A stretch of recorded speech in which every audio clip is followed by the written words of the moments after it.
I'm Lisa Whaley, and I have worked in Jonesborough for 30 years.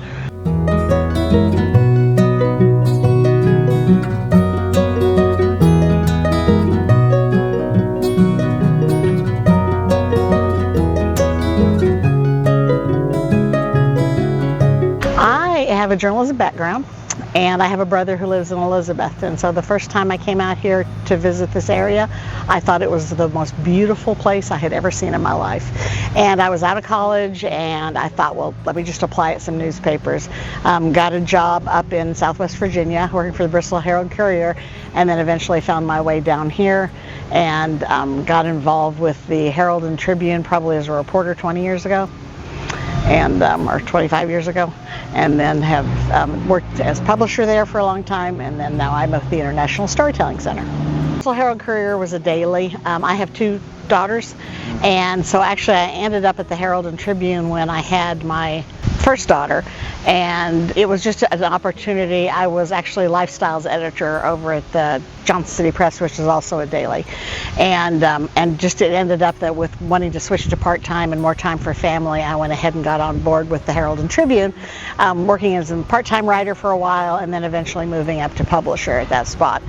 I found while I was working there that there's something different about a weekly community newspaper that I grew to love, and it took something pretty big to lure me away from that, which was the Storytelling Center.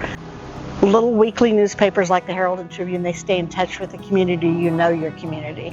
So I feel like I'm a part of Jonesborough. Jonesborough is a part of me. First memory that really sticks out in a way is, Jonesborough is really tied to storytelling. And so one of my first jobs as a young reporter was go cover the Storytelling Festival. And I tell this with some embarrassment now, is that my thought was, okay, that's cool. We're going to go all stand in a tent and listen to somebody talk for an hour or 2 hours. If you haven't actually gone in and listened to a good storyteller, there's no way to describe it. It pulls you in. It captures you. It all of a sudden you're wherever it is that they're talking about. You're part of that story. And I started to realize that it was a whole lot more than that.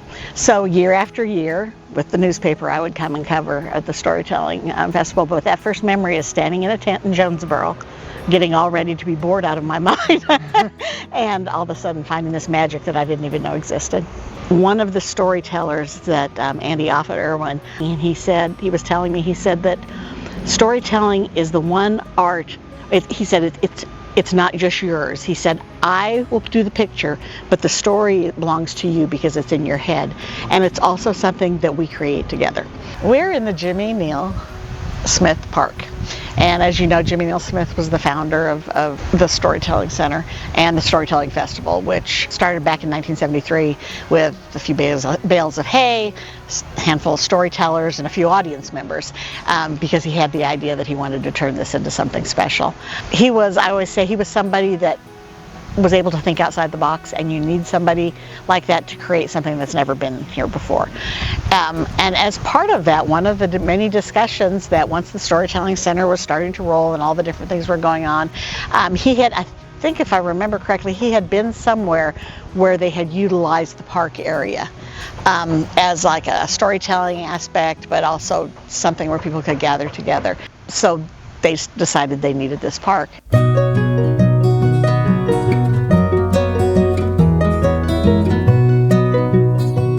We love to go and visit places. We love to find a rental in a small town and go explore that town and see what's neat about it. And honestly, we come back and I hate to sound sappy, but there's nothing that compares. People are people. And so sometimes people will fuss. Sometimes they'll be, that's just the way life is.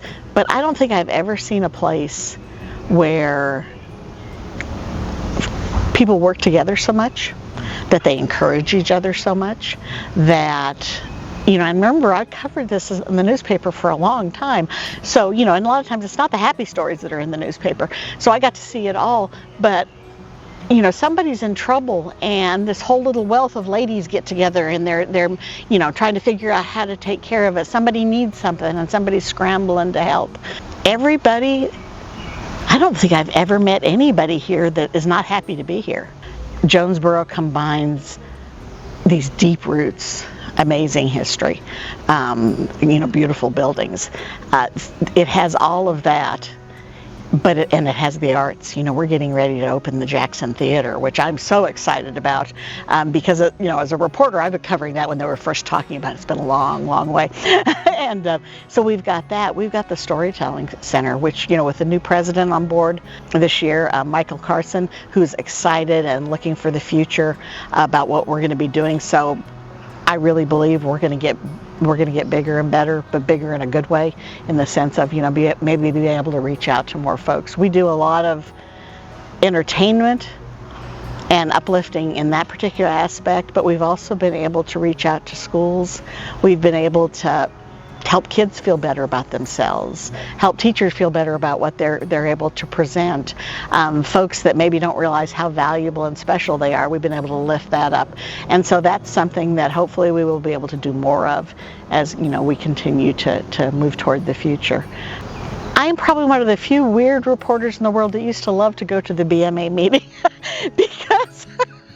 because for the most part, you get a group of people up there that are in agreement, not always on the details, but that quest for, let's make sure this is the most special town around. Let's make sure this is remarkable. Let's make sure this is unique. And so it has all those qualities, and then it tends to draw people that have those qualities.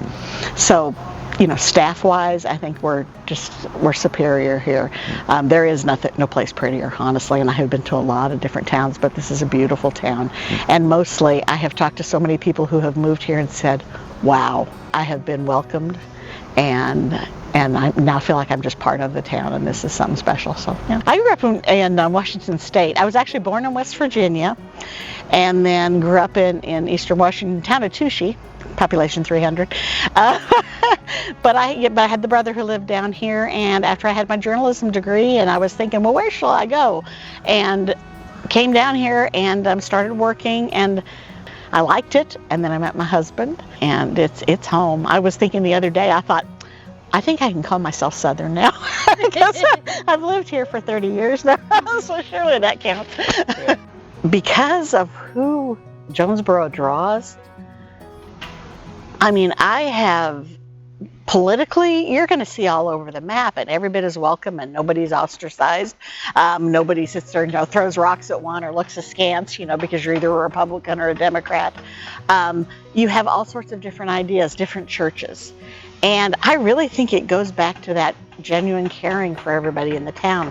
I don't know if you've ever talked with Bob Browning, but he likes to say that when people worry about folks from outside coming in and changing Jonesborough, he's completely confident that Jonesborough changes them. Can you tell me about a time when you were grateful to be living in Jonesborough? A specific time. Every day. Every day does sound kind of corny, but I've been here a long time, covered a lot of things.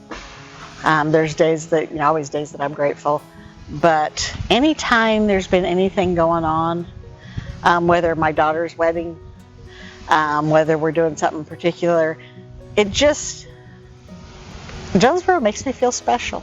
I hope that Jonesborough continues to be a place that people feel like they're coming home. I hope it continues to be a place that you and I may not agree, but let's have a cup of coffee. I hope it continues, personally and professionally. I really hope it's a place that that storytelling, that the Storytelling Center not only continues to play a part, because we're the storytelling capital of the world, but also is more that we're all working together more and more. Towns are living, growing things, and if you don't feed them right and take care of them, then that stuff can go awry. That's a given. How we'd lose it is if we lose caring about each other. If we stop caring about each other, if we stop paying attention to each other's stories, if we stop sitting and listening together, or stopping at the corner cup, if we stop doing that, then we might as well be in a great big old city. And as long as we don't try and recreate us to something completely different, you don't want to lose, and I think this is true with the Storytelling Center. You want to grow, you want to become even better, you want to try new things, but you don't ever want to lose sight of who you are, where you are, and how you came here.